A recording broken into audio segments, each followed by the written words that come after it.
தென்னாடுடைய சிவனே போற்றி, தென்னாட்டவர்க்கும் இறைவா போற்றி. எல்லாம் வல்ல ஞானாம்பிகை உடனாய காலத்தினாளருடைய திருவருளினாலே நம்முடைய மங்கையர்க்கரசியார் மாதர் சங்கத்தில் உலகிற்கு ஒரு மந்திரமாகிய திருமந்திரத்தை திருவாய் மலர்ந்து அருளிய திருமூலநாதருடைய குருபூஜை விழாவை நடத்தி கொண்டிருக்கிறோம். இந்த திருமூலருடைய குருபூஜை விழாவை ஏற்று போற்றி ஆண்டுதோறும் மிகச் சிறப்பாக நடத்தி வருகிறவர்கள் தேனி மஞ்சக்காவி மில் தெய்வ திரு ஐயா சங்கதி நாடார் அவருடைய குடும்பத்தினர். அவருக்கு பின்னே அன்புக்குரிய கார்த்திகேயன் அவர் சகோதரர்கள் நடத்தி வந்தாங்க. அதற்கு பிறகு இப்ப 3வது தலைமுறை போல நம்முடைய அன்புக்குரிய தம்பி கேசவ் அவர்கள் சார்ந்த சகோதரர்களால் நடத்தி கொண்டிருக்கிறாங்க. இதுல நம்முடைய அருமை சகோதரியர் சீமாட்டி அவர்களும் அருமை சகோதரியார் அவர்களும் மிகுந்த ஈடுபாட்டோடு பக்தி உணர்வோடு இந்த திருமலர் குரு பூஜையை நடத்தி கொண்டிருக்கிறார்கள். நம்முடைய சங்கத்தில் பல குரு பூஜைகளை நடத்தி கொண்டிருக்கிறோம். அதுல இப்போ சங்கிலி நாடார் குடும்பத்தினர் திருமூலரை தேர்ந்தெடுத்திருக்காங்க. அது மிக மிக பொருத்தம் அவங்களுக்கு.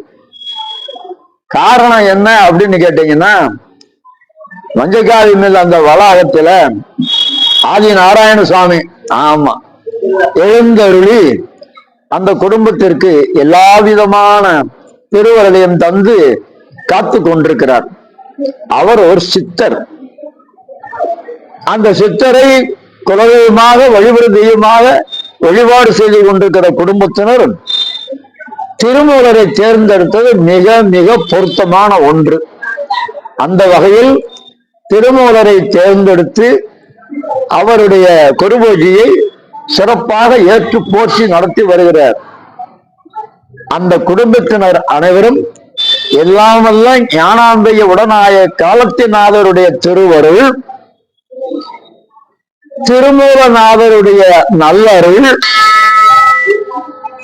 அந்த ஆதி நாராயண சுவாமி ஐயா அவருடைய குருவருள், அந்த 3ம் சேர்ந்து அவர்கள் அத்தனை பேரும் வளமாகவும் நலமாகவும் பல்லாண்டுகள் வாழ வேண்டும் என்று நான் வாழ்த்துகிறேன். அன்புக்கு உரியவர்களே, நாம் நடத்துகிற குருபூஜைகளிலே திருமூலர் ஒரு தனிச்சிறப்பு பெற்றவர். மந்திரத்தை தந்தவர். என்ன தந்தார்? மந்திரம். ஆமா, திருமந்திரம்.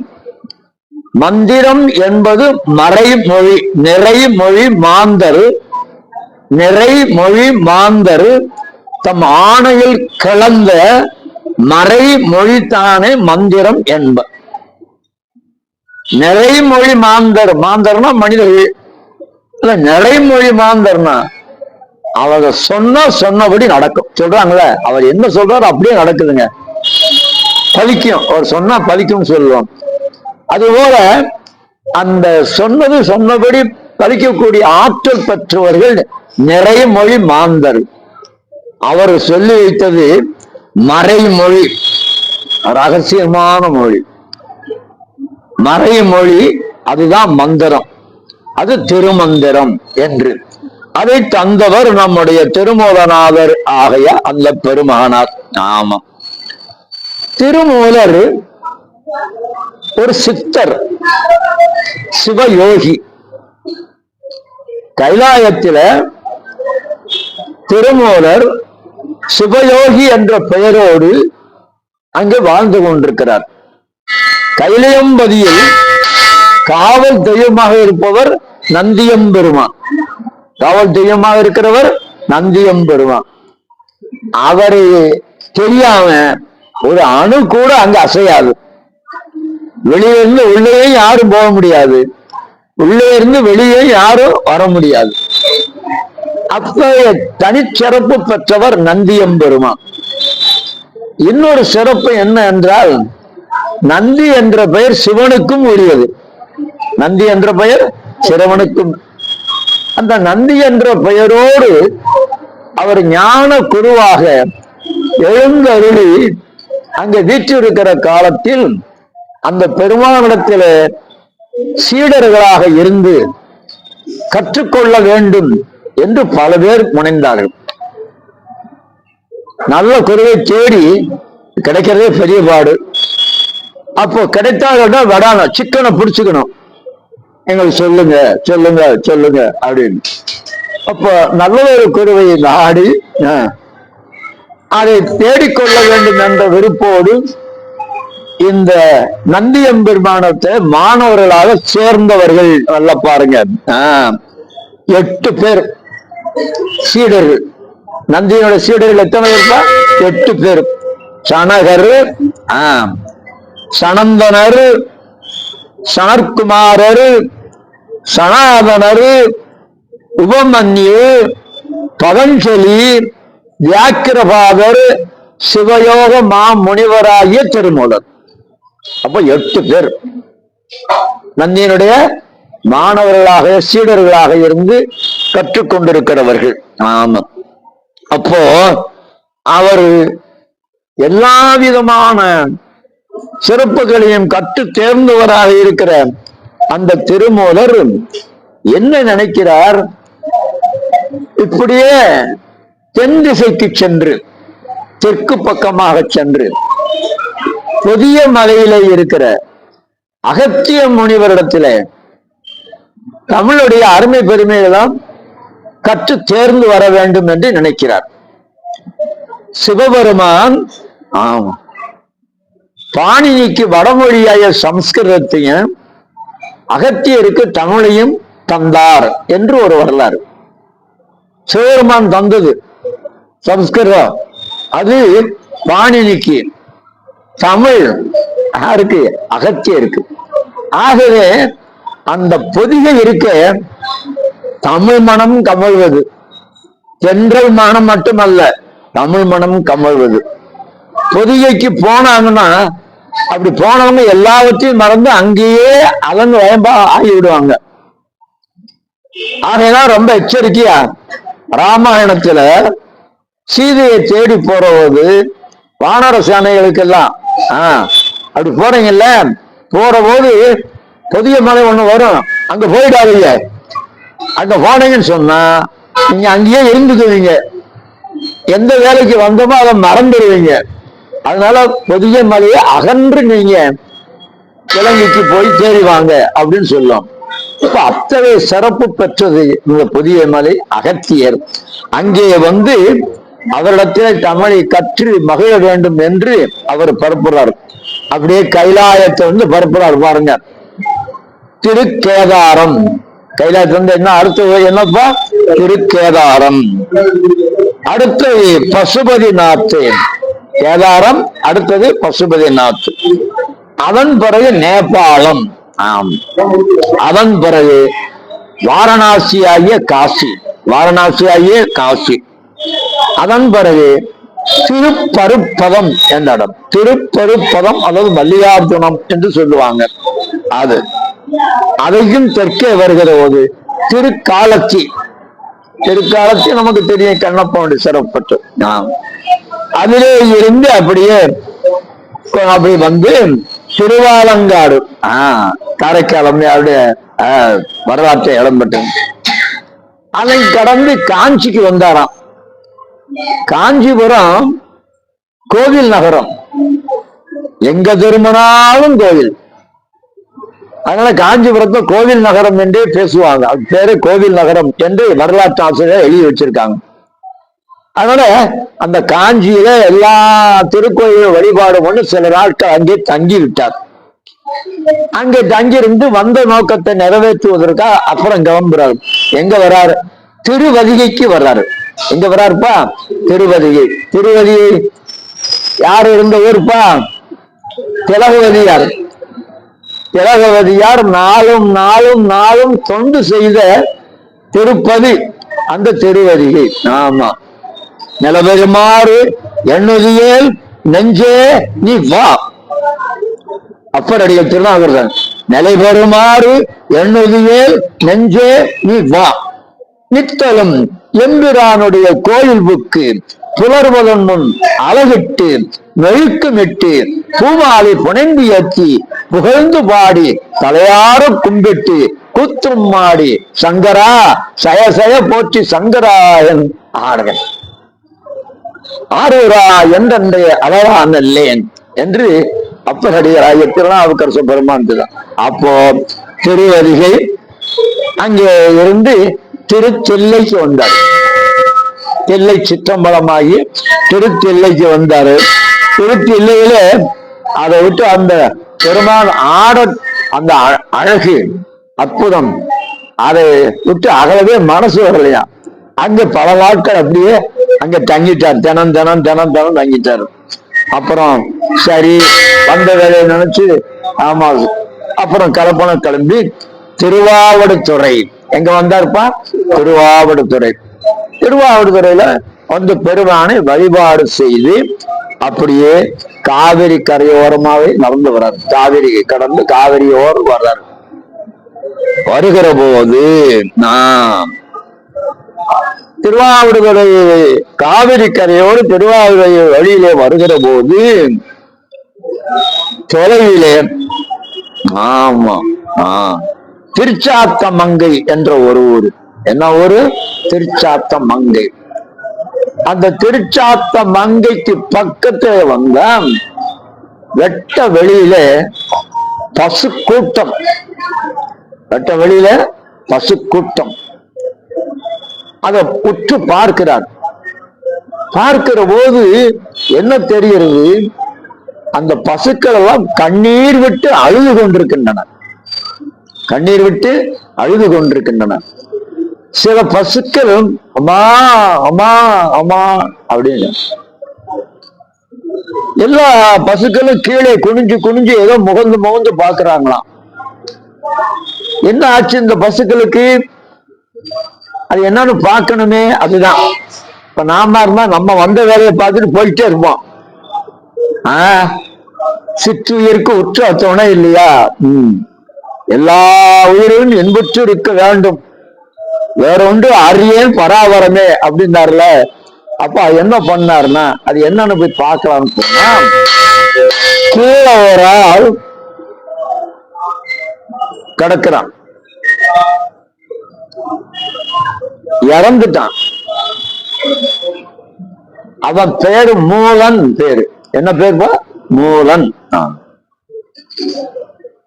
தங்களை வளர்த்து இப்போது பாதுகாத்து கொண்டிருக்கிற அவன் இறந்து விட்டானே என்று இந்த பசுக்கள் எல்லாம் மிகுந்த வேதனையில் வெந்து நொந்து கண்ணீர் விட்டு கதறி கத்திக் கொண்டிருக்கின்றன. இதை பார்த்தவர் ஒரு முடிவு பண்ணார். என்ன முடிவு அப்படின்னு சொன்னா, இவன் மாண்டு கிடக்கிற இவன் உயிர் பெற்று எழுந்தால் தவிர இந்த பசு கூட்டங்களை சமாதானப்படுத்தவே முடியாது. இறந்து கிடக்கிற இவன் உயிர் பெற்று எழணும், இல்லைன்னா இந்த பசு கூட்டங்களுடைய துன்பத்தையும் துயரத்தையும் போக்குவதற்கு ஒரு வழியே கிடையாது என்பதை உணர்ந்து கொண்டவர் அட்டமா சித்தி அத்தனையும் கைவர பெற்றவர். அட்டமா சித்தி அத்தனையும் 8 வகையான சித்து. ஆமா, அதிலே ஒன்று தன்னுடைய உயிரை தனியே பிரித்து இன்னொரு உடம்பிலே போய் சேர்த்துவது.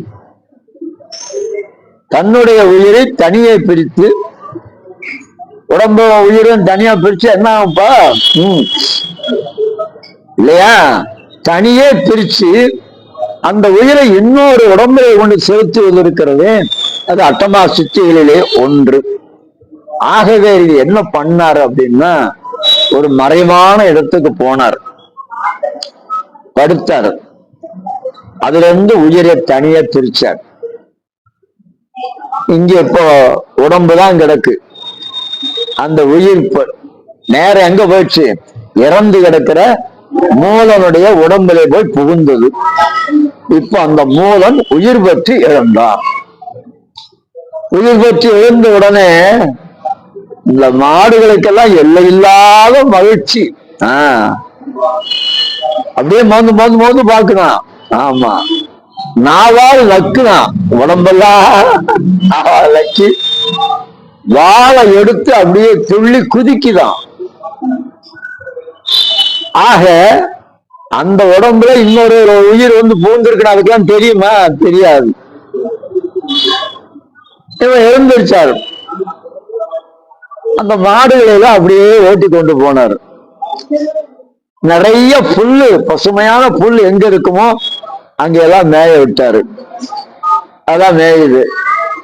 அப்போ புல் மேய்ந்த பிறகு தண்ணீர் குடிக்கணும் இல்லையா? அதனால நல்ல நீர்நிலைக்கு அருகில கொண்டு போய் விட அது தண்ணீர் நல்ல நீரை எல்லாம் பருகி, அப்போ மாடுகள் எல்லாம் ரொம்ப பசி ஆறி மகிழ்ச்சி அடைந்தது. மாலை நேரம் வந்துச்சு.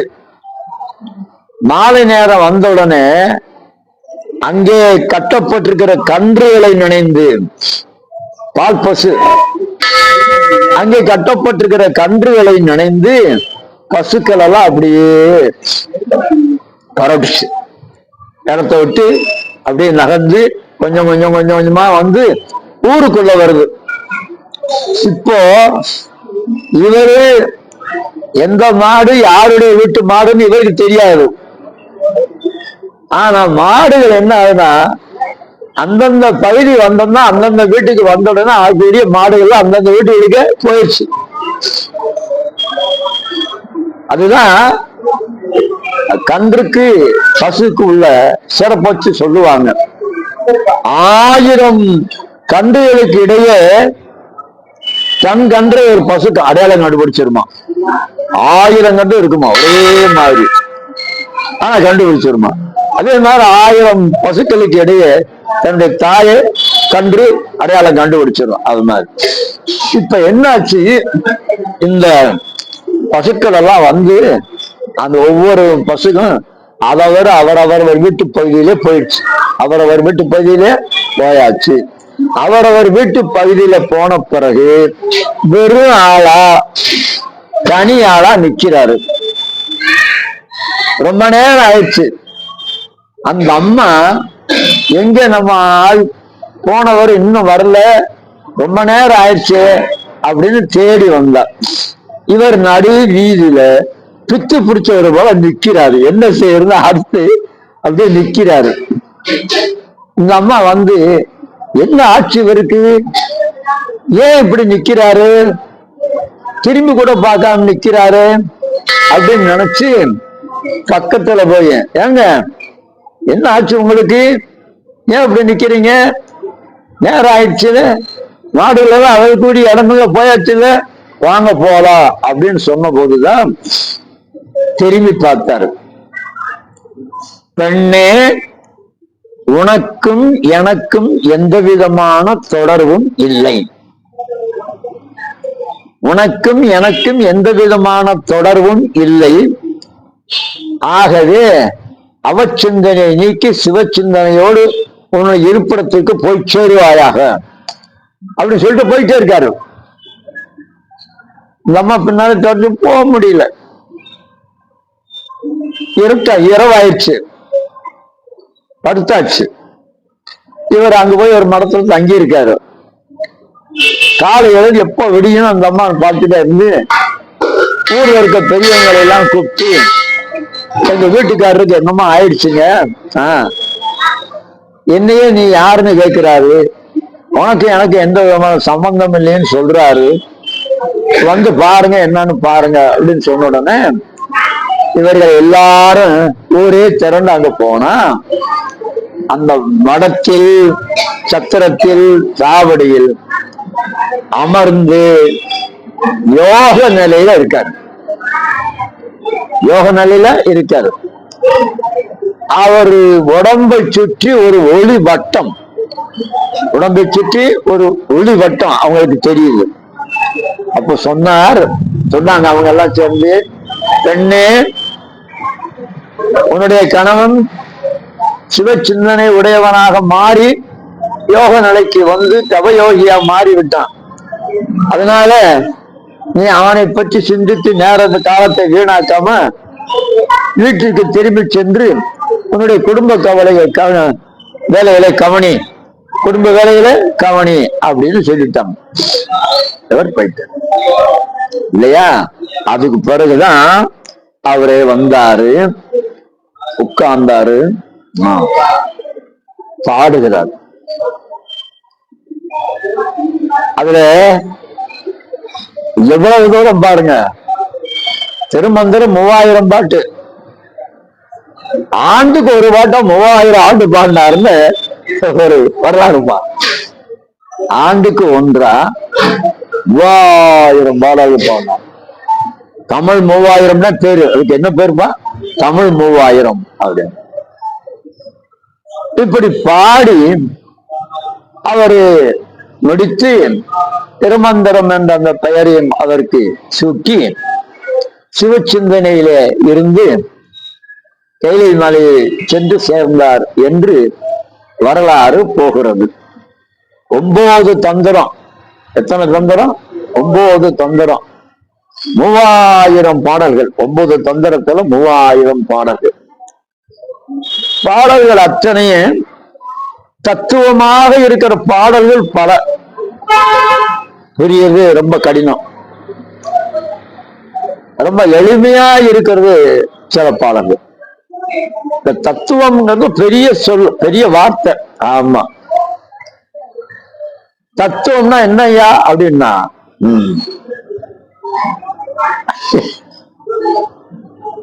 கேட்கிறவர்களுக்கு புரியாம சொல்லுவது எதுவோ அதுவும் தத்துவம்.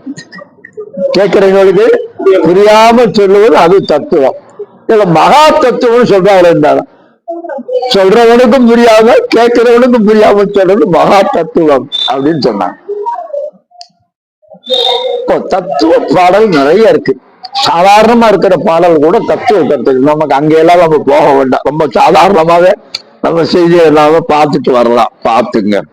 அதுலப்பா அவர் என்ன முதல்ல உடம்பை பற்றிய பாட்டு, நம்ம ஏற்கனவே பலமுறையும் பார்த்த பாட்டு தான்.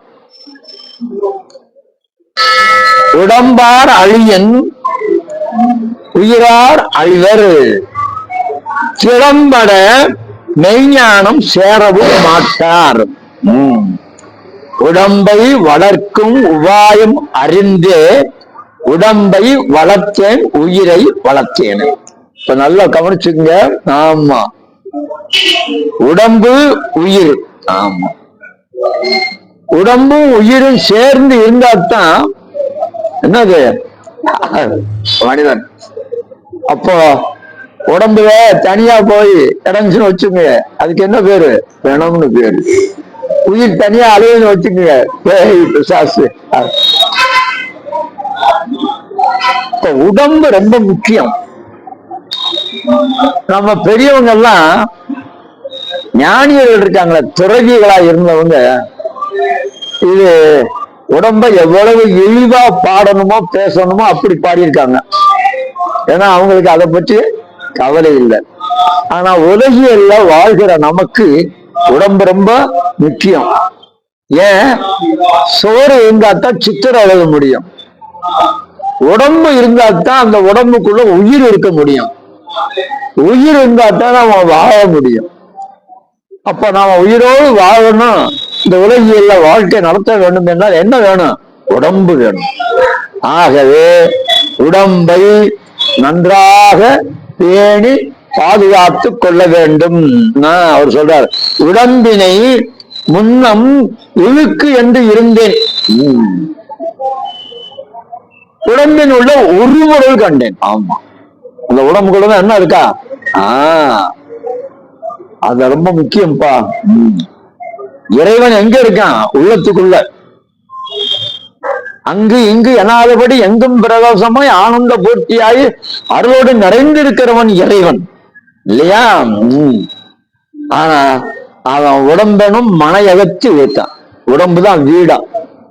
அதனாலதான் அவரே சொன்னாரு, உள்ளம் பெரும் கோயில், ஊனுடம்பு ஆலயம், வள்ளல் புராணாருக்கு வாய் கோபுரவாசல், கள்ள புலனைந்தும் காளா மணி விளக்கு, தெல்ல தெளிந்தாருக்கு சீவன் சிவலிங்கம்.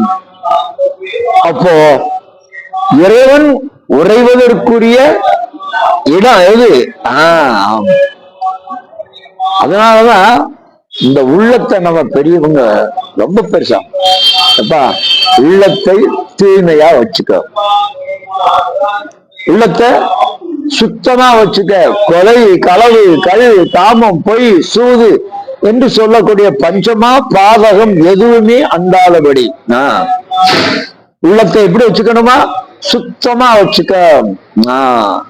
உள்ளம் தூய்மையாயிருந்தா இறைவன் தானே வந்து அந்த உள்ளத்துக்குள்ள புகுந்துடுவான். அவன் அலையிறாப்பா, தேடி தேடி தேடி தேடி அலையிறா. நல்லது ஒரு உள்ள நமக்கு கிடைக்காதா? கைமணி பாடினாருன்னு ஏற்கனவே உங்ககிட்ட சொல்லியிருக்கேன். கைமணி பாடினாரு, தேடி போனாங்களா, கோயிலுக்கு போவோம் கடவுளை பார்க்கலாம் அப்படின்னு தோழி சொன்னா, கோயில் முழுவதும் கண்டேன், கோபுரம் ஏறி கண்டேன், தேரோடு வீதி கண்டேன், தெப்ப குளம் கண்டேன், தேவாதி தேவனை தோழி நான் எங்கெங்கு தேடியும் கண்டில்லைன்னா. ஒருலாம் தேடினேன், எங்கெங்கே தேடினேன், காண முடியல. பைத்தியக்காரி ஒரு லாபம் போய் தேடுன. உள்ளத்தில் உள்ளானடி தோழி சொல்றாளா, எம்மா முதல்ல இங்க பாரு, உள்ளத்தில் உள்ளானடி, உள்ளத்தின் உள்ளானடி அதை உணர்வாயெனில் என்ன வெளிப்படுவான்.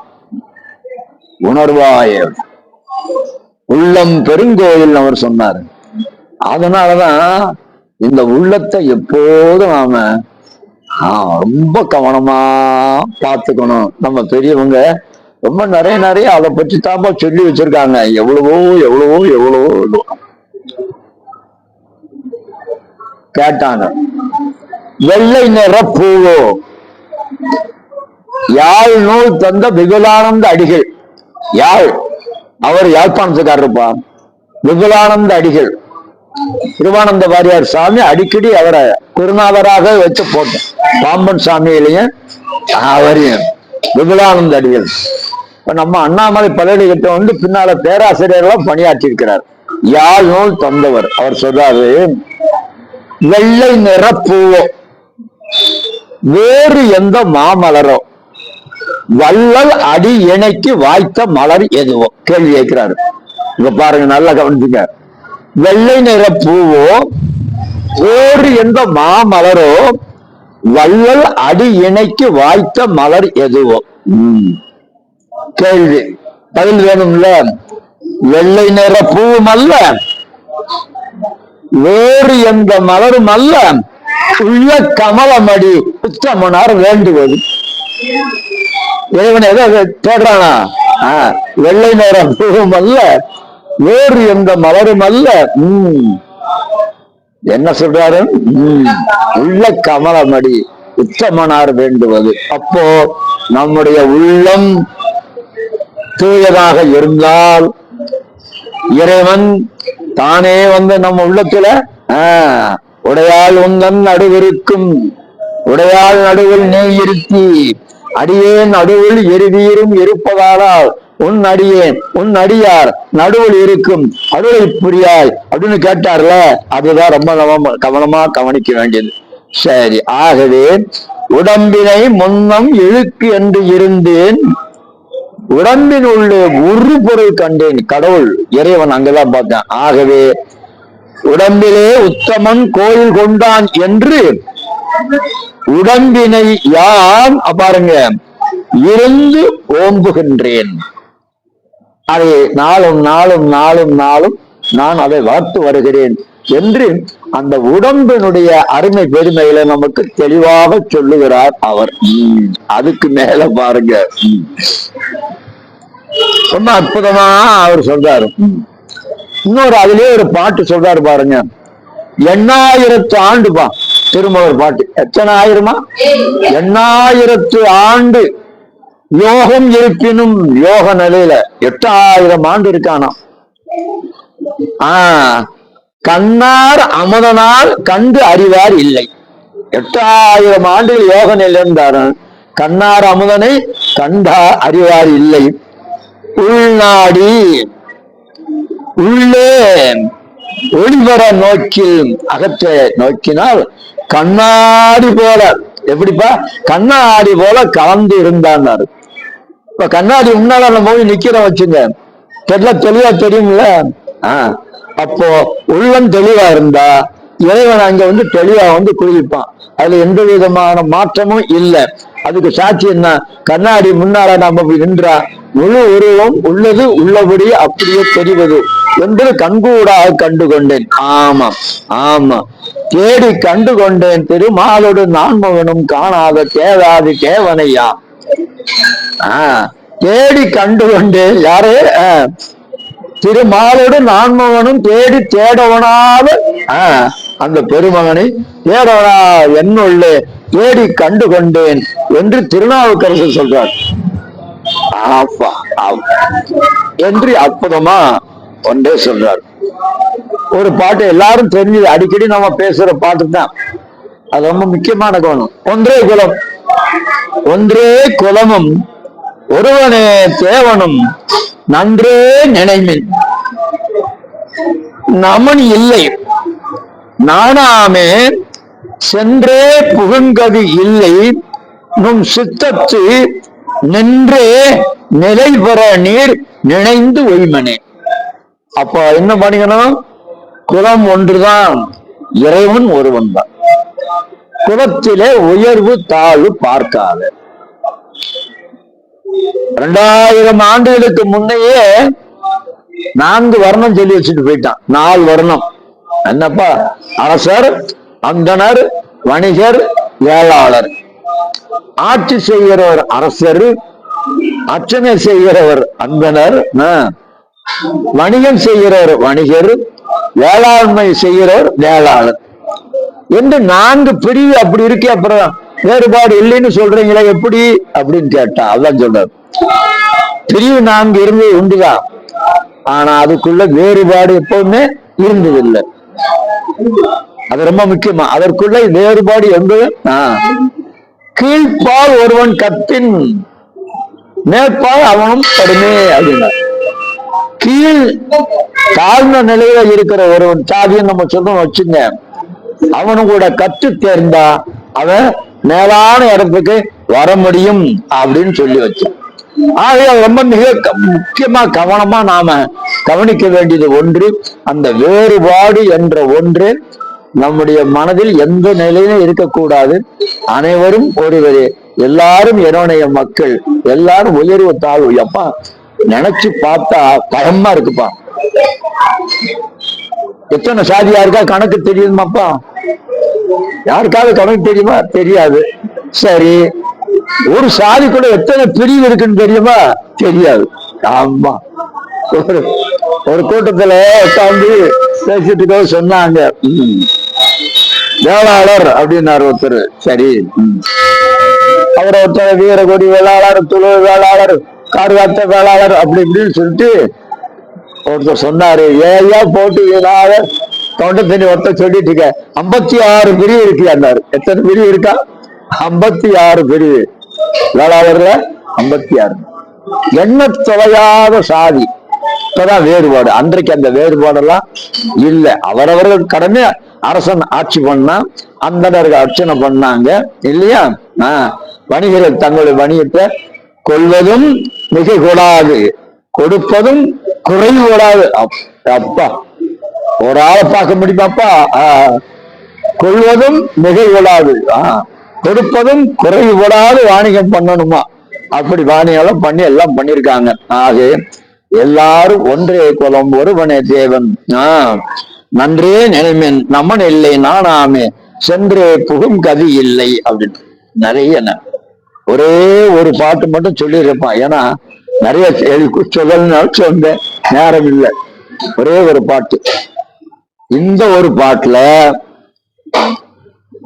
4 வரி பாட்டுல 4 வரலாறுகள் சொல்லப்படுது.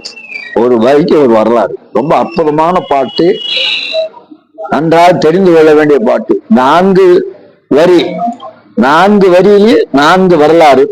அது 2 வரலாறு நமக்கு நன்கு தெரிந்த வரலாறு, பாக்கி 2 அதிகமாக அரிதான வரலாறு, நாம் அறியாத வரலாறு என்று கூட நம்ம சொல்லலாம். பார்த்துங்க, அந்த பாட்டு என்னப்பா?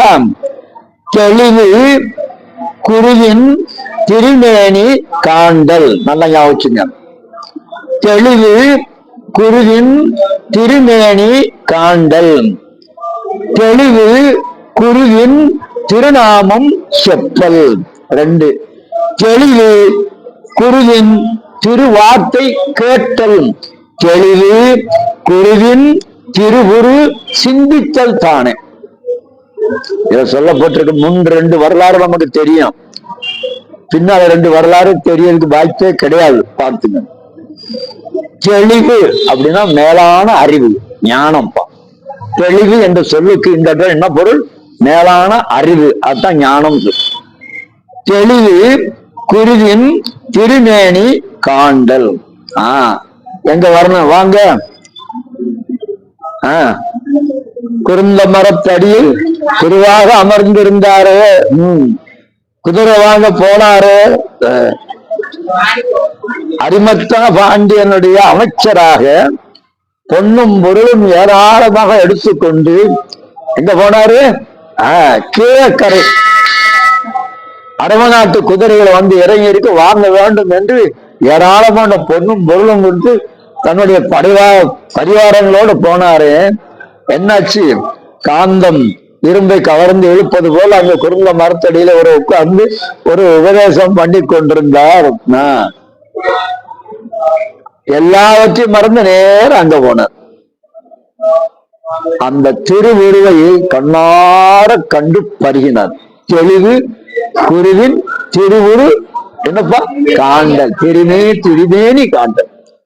தெளிவு குருவின் திருமேனி காண்டல். அதை கண்டு அதற்கே தன்னை அர்ப்பணித்து அவராலேயே திருவடி தீட்சை, நயன தீட்சை, ஸ்பரிச தீட்சை என்று எல்லா விதமான தீட்சைகளும் பெற்றவராக மாணிக்க வாசகரை நாம பார்க்கிறோம். ஆக அந்த வரலாறு நமக்கு தெரிஞ்ச வரலாறு.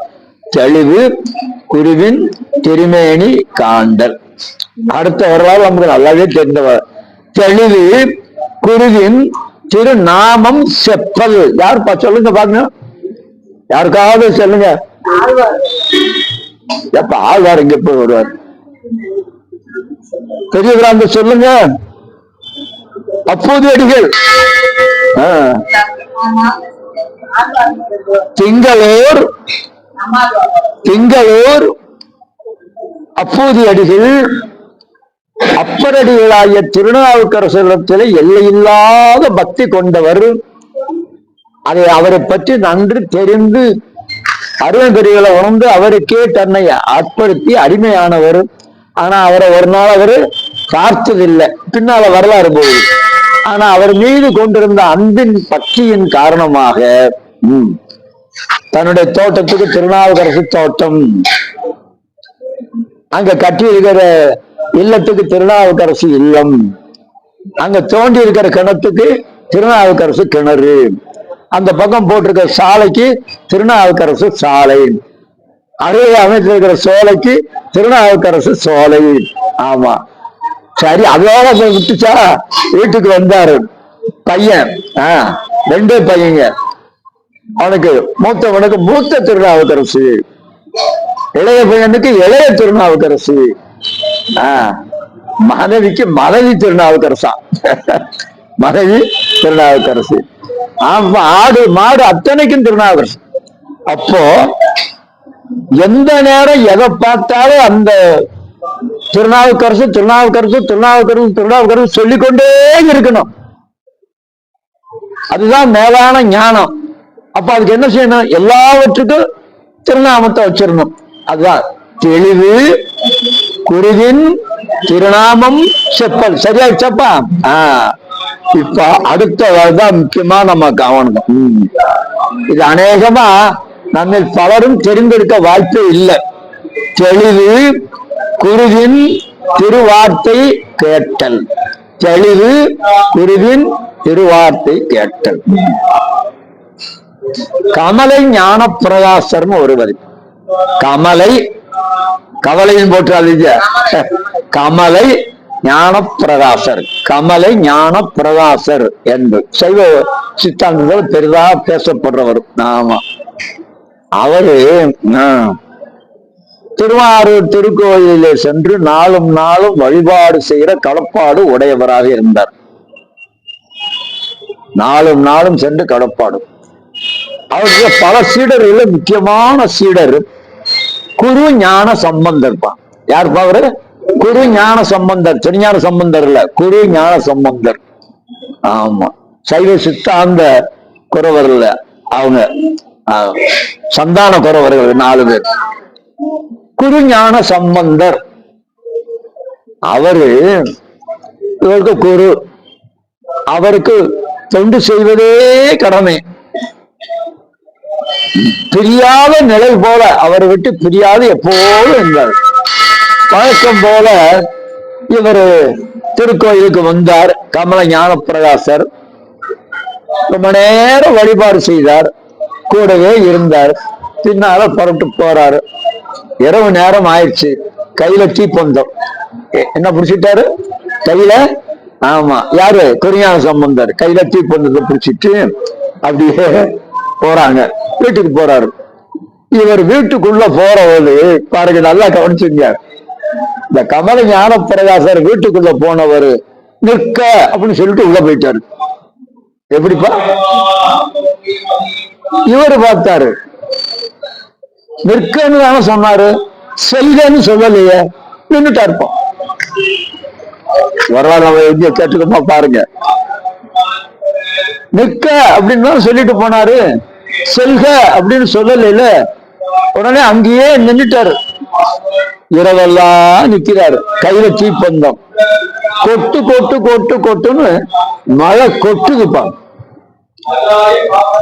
என்ன வியப்பு அப்படின்னா, அவரும் நனையல, கையில் இந்த தீப்பந்தமும் அணையல. அவரும் நனையல, கையில் இந்த தீப்பந்தமும் அணையல. விடிஞ்சது. கமல ஞான பிரகாசர் வெளியில வந்து பாக்குறாரு. அப்படியே கையை தீவெட்டை பிடிச்சிட்டு நிக்கிறாரு. அடே அப்பா, இல்லப்பா நீ வீட்டுக்கு போலையா?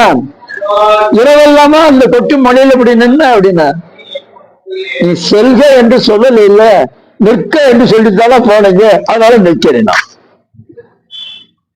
எப்படிப்பா? அதனால அம்மா தெளிவு குருவின் திருவார்த்தை கேட்டல். எவ்வளவு அற்புதமா! தெளிவு குருவின் திருவார்த்தை கேட்டல். அப்புறம் நிறைவு நிறைய சொல்ல, ஒரு பாட்டுக்கு 1 மணி நேரம் வேண்டாம். தெளிவு குருவின் திருவுரு என்னப்பா? சிந்தித்தல் தானே. நல்லா கவனிங்க.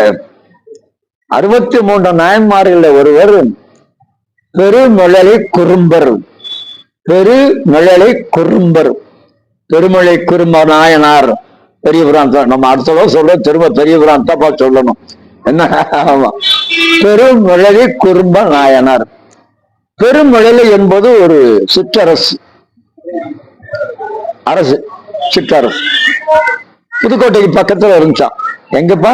புதுக்கோட்டைக்கு பக்கத்துல பெருமழலை.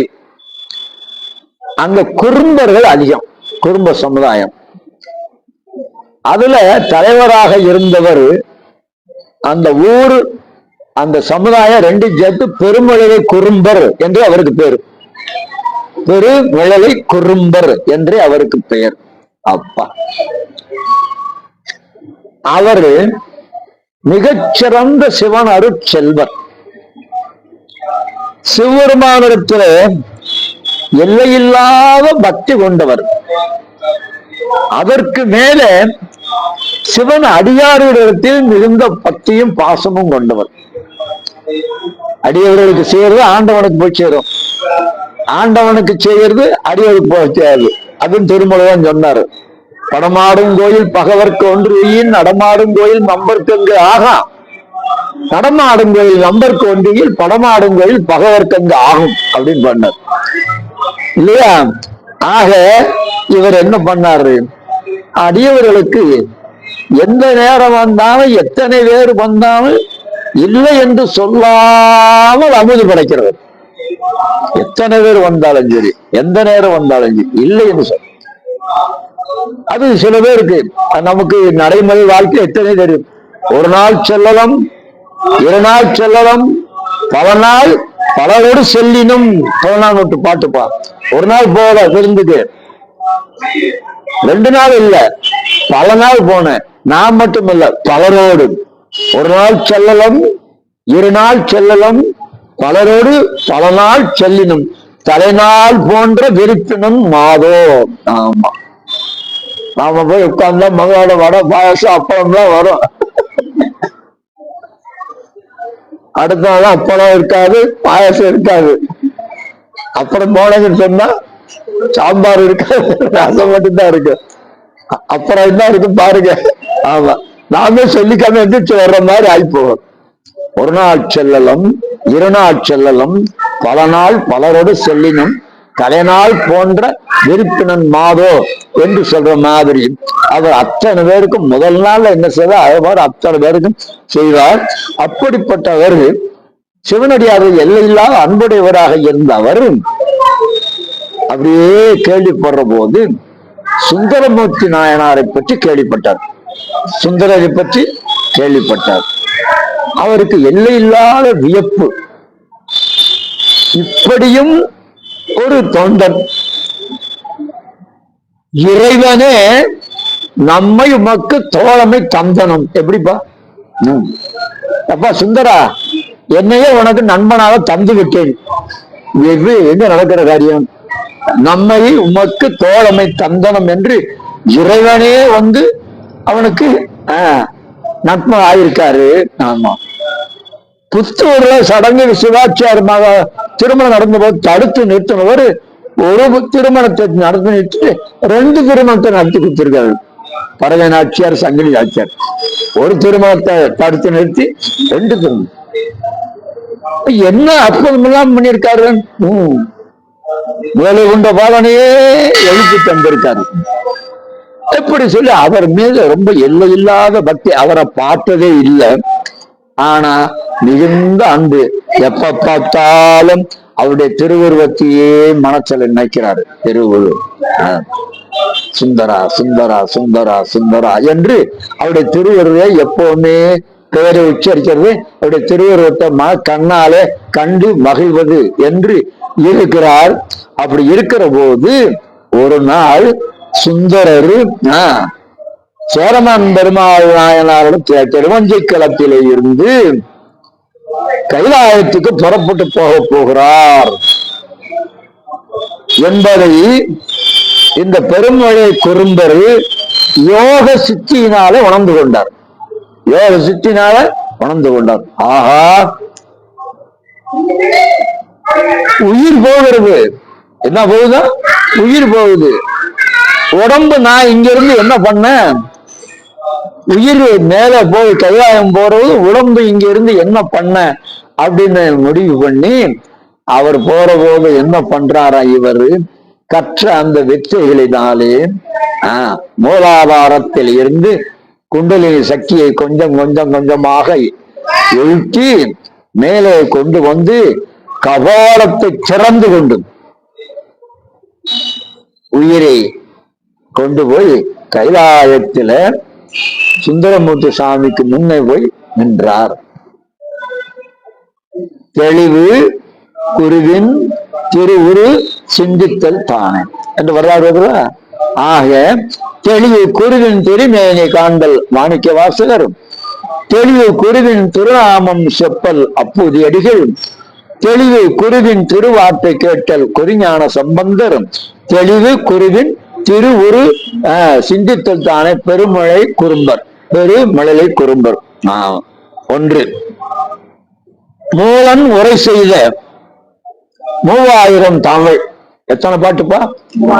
மூலன் உரை செய்த 3000 தமிழ் ஞானம் அறியவே நந்தி அருளது. யார் கொடுத்தது? நந்தி சிவபெருமான். காலை எழுந்து கருத்து அறிந்து ஓதுமின். காலையில் எந்த சொல்றனா கருத்து அறிந்து ஓதுமின் ஞான தலைவனை நண்ணுவர் அன்றே. யாரெல்லாம் காலை எழுந்து திருமூலநாதன் அருளிய இந்த திருமந்திரத்தை நாளும் நாளும் உச்சரித்து சொல்லி வழிபாடு செய்கிறார்கள் அவர்கள் இறைவனுடைய திருவருள் நிலைய இன்ப அன்பிலே என்றும் திளைத்து இருப்பார்கள், சிறப்புற்று இருப்பார்கள் என்று அந்த திருமந்திரத்தினுடைய பெருமை, அதனுடைய பயனை பற்றி நமக்கு சொல்கிறார் அன்புக்குரியவர்களே. ஆகவே இன்று நம்முடைய மங்கையர்கரசி மாத சங்கத்தில் உலகிற்கு ஒரு மந்திரமாகிய திருமந்திரத்தை தந்து அருளிய திருமூலநாதனுடைய